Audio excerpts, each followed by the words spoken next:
Agape is Greek for unconditional love, the love of God operating through the human heart. And so we come together every week to explore the science of mind. It's the basis of everything I teach, is the science of mind.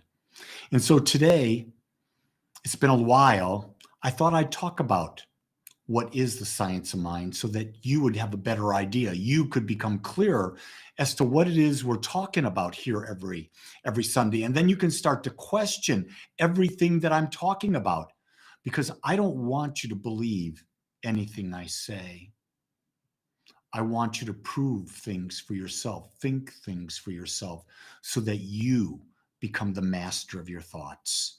And you're not just regurgitating what someone else thinks.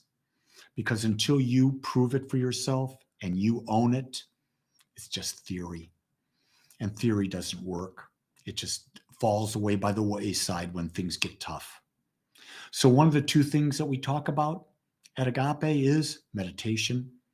And then we talk about directing the law that creates. So first, let's go into that state of meditation where we connect into oneness with each other and with life. So I invite you to come into a comfortable, seated, upright position with your back straight, your hands gently resting on your lap. Bring your awareness to your breath. Consciously breathing in and breathing out. Breathing in and breathing out. And with every breath, know that life is breathing life into you. It is nourishing and it is purifying you, your mind and your body. So I invite you now to bring your awareness to your heart center in the center of your chest, and to gently, fully breathe into your heart, allowing it to open and expand, and now breathe out anything that could be thought of as constricting, any thoughts that are not accepting, any judgments. Just let the breath purify. Realize that all judgment is simply a form of thinking. It is a form of thinking that is the opposite of love. Love accepts. Love sees all sides. Love honors the uniqueness that life demonstrates through all of life's creations.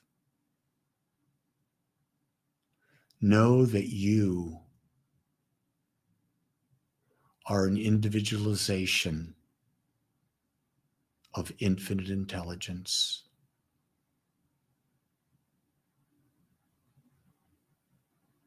And as such, knowing there's only one infinite and it created everything out of itself, you know you are perfect because you were created out of it. And it does not know or even understand the concept of a mistake.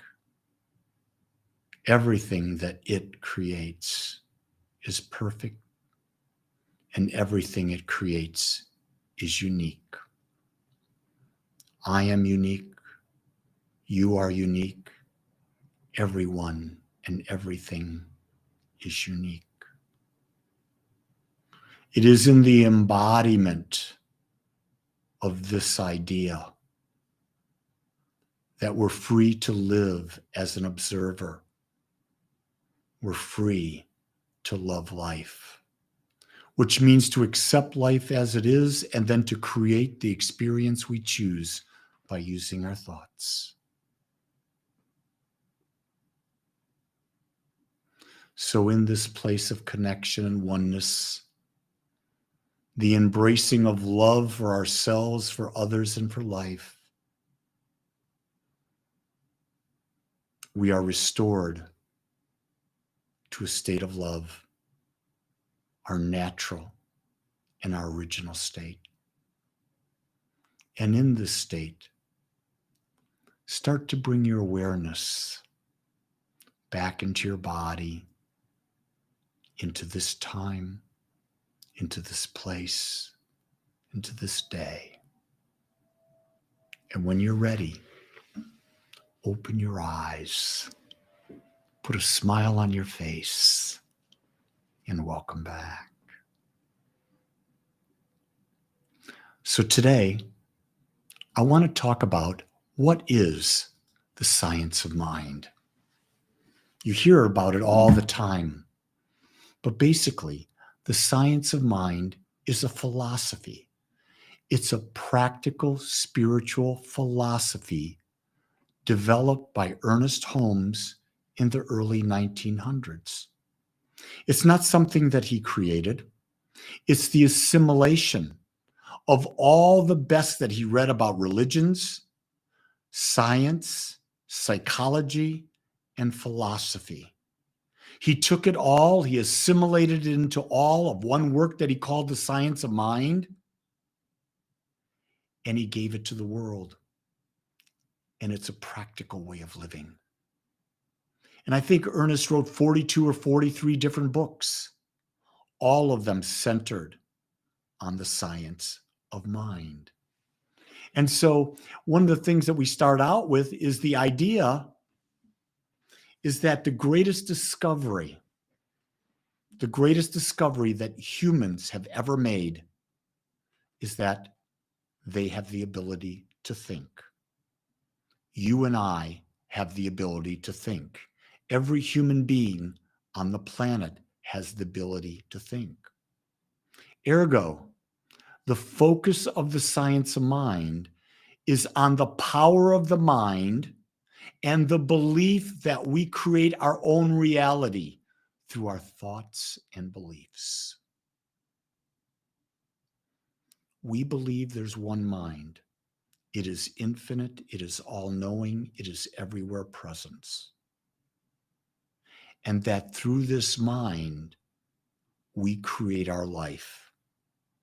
We create it through the beliefs that we establish. The master teacher Jesus said it so clearly. He said, it is not I, it is the Father.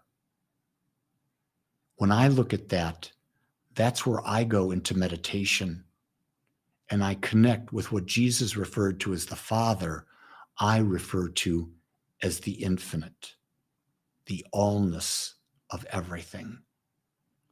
And so I realize that it's not me, it's the Father, it's the infinite. But I also know that I have a mind and that I'm using that divine mind to create my beliefs. And everything I do, every bit of creation, starts with my own thoughts. So then, what are the key teachings of science of mind? Number one, the first, and from which all is based, and that is the teaching of oneness. The science of mind emphasizes the idea that everything in the universe is interconnected and that we are all one with the divine. When we can understand and embrace oneness, we're so far down the path. Because really think, if there is an infinite, that's all there is, and that infinite is a oneness, and if we're created out of it by it, then we are a part of that oneness. And I don't know about you, But when I go into a state of meditation, which I do 2 times every day, and I get to have moments of that experience, there's nothing greater in my life. My ego, and my body dissolve. And I go into a state where I realize all I am is a wave of energy. And how I think and what my beliefs are mold that energy into my body and into the experiences in my life. But it all starts with oneness. And that's why meditation is one of the 2 pillars of the teachings of Science of Mind. Right before Ernest died, he said this: I wished I'd have focused more on love than law. When Ernest talks about law, he's talking about how to use the creative power. When he's talking about love, he's talking about oneness and the connection. So when you read Ernest's books and you study the teachings, you don't hear as much conversation about meditation as you do about using the creative power. But you can't use the creative power effectively without a sense of oneness. So meditation is an integral part of everything that we teach. So oneness is where we begin. And then we go to the creative power of the mind. The Science of Mind teaches that our thoughts and beliefs have creative power, and that we can use our minds to create the life we choose. Now, we may say we're using our minds, but in reality, we're only using the one mind, the infinite mind. So the title here is The Creative Power of the Mind. There's only one. You and I are points of consciousness within that mind. So our thoughts and beliefs are acted upon by the one mind.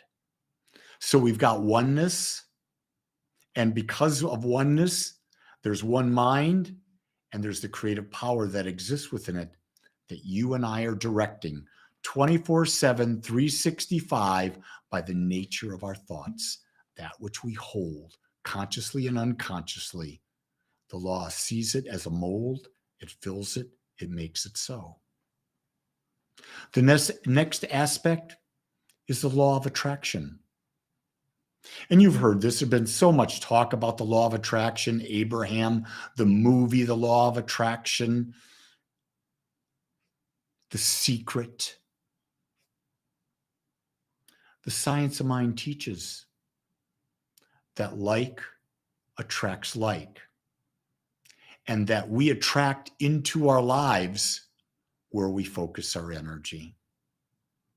So if you believe and have an energy that relationships are hard, you're going to attract relationships that are difficult. If you believe that money is difficult, you're going to attract situations where it's difficult to get money. But if you believe you're abundant at the core of all that you are, that energy you put out will attract abundance into your life in so many different ways. If you look at your life, realize that everything you are attracting is a response to the magnet of thought that you've created for yourself. And so it's important to understand that. Now, here's where Ernest Holmes created something different. And that is in our next topic, and that is spiritual mind treatment. The Science of Mind emphasizes the power of directed thinking and the use of treatment to connect with the divine and direct our creative power.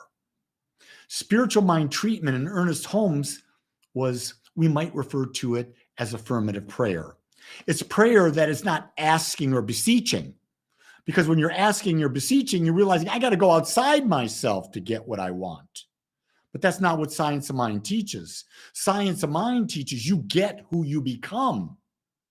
And so spiritual mind treatment is to treat your mind into the realization that you are an individualization of oneness and that you are one with all that is. And the very power that created the universe is the very power that you are using. And as you direct your thought using that power, you will create your life experience. And so when you're looking at the steps of treatment that we teach 5. The first 2 are recognize that God is all there is. Unification, unify with that oneness. The third step is realization. Realize, make a claim that I have perfect health. I have perfect abundance. I have perfect, loving, caring relationships. You're making a declaration into the universe as if it is already done. And once you've done that, once you've gotten into oneness in the first 2 steps, and number 3, you've directed the law toward a specific thing, then the only natural thing you have to do next is to go into gratitude and to give thanks for the oneness and to give thanks for for what you've declared and to give thanks that it's already in your life now. And the final step is to release. Release all worry, release all doubt, and know that it is already done. Because the infinite always makes beliefs happen. If something is not happening in your life, it's because the belief has not been fully realized within your own consciousness. So after spiritual mind treatment, we talk about something that I love, and that's spiritual healing. The science of mind teaches that we can use our minds to heal ourselves and others by changing our thoughts and our beliefs. I've proven this to myself. I know that this works because in the year 2000, I was diagnosed with a benign brain tumor that would continue to grow. I was recommended to have surgery by the physicians. I told my doctor I wanted a year. I didn't need to have surgery. It wasn't bothering me. And he says, take your year, then come back and we'll do the surgery. I took a year and I meditated twice every day. I used the power of spiritual mind treatment. I used the power of visualization. I used the power of changing some of my physical habits. A year later, I went back and it showed there was no longer a tumor. So I know it worked for me. I proved it. And that's what I ask you to do. Don't believe me. Don't believe a single word I say. Prove it for yourself. If you've got something to heal, it's about seeing yourself as whole and perfect. We could talk about these concepts for days and days and weeks and weeks. But right now I'm giving you an overview. And I'm giving it to you so that you get a full context about what we teach. The next thing I want to talk about is self-realization. The science of mind emphasizes the importance of self-realization, or the process of discovering our true selves and our connection to the divine. Remember when I was talking about spiritual mind treatment? The second step is unification. Unification is the step of self-realization, realizing you have a body and you have a mind, but you are so much more than this body. You are so much more than this mind. You are a unique individualization of the infinite using the one mind. When you can get that realization, you become a transformative agent in your life, in the lives of others, and the lives of the world. It's a fascinating thing. So when we break it down, the science of mind teaches that we are all interconnected with the divine and with each other, and that we have the power to create by changing our thoughts and our beliefs. So I just think this is probably the most practical and beautiful teaching I've ever witnessed. So let's look at it just really again. Science of mind is the focus on the power of the mind and the belief that we create our own reality. The basic premises of the teachings are we teach oneness, the creative power of the mind, the law of attraction, spiritual mind treatment, spiritual healing, and self-realization. My number one value in life is to become more aware. Become more aware of what? Become more aware that I am one with the infinite and that the power within me creates my life experience. And I'll tell you what, every day I wake up excited because I love my life. Because with this grounding, I'm no longer a victim. I'm a creator. And I love creating because it's in my DNA and yours. So the science of mind is nothing magical. It's a practical way of life that's been taught for thousands and thousands and thousands of years. But it's not enough to understand it. It only matters when we begin to practice it every day, as much of the day as we possibly can. I hope this was beneficial to you and that you have a deeper understanding of the science of mind. If you would like to know more, let me know. I'd love to do another talk on something that will help you understand it at a deeper level. If this message was beneficial to you, I invite you to click on the link below. Make a donation to Agape so that we can expand bringing this message to greater and greater and greater numbers of people. I believe when we do that, we can create a community where we support and love each other. And we can open the eyes of the world to eyes of self-empowerment. I think today we need self-empowerment and to understand the tools available to us more than ever. I'm grateful that you took the time to listen. I'm grateful that you're making your donation. But what I would ask now is share this message, because the more you share this message, however on social media you are, it gets a wider view. And together we can make this world a place that works for everyone.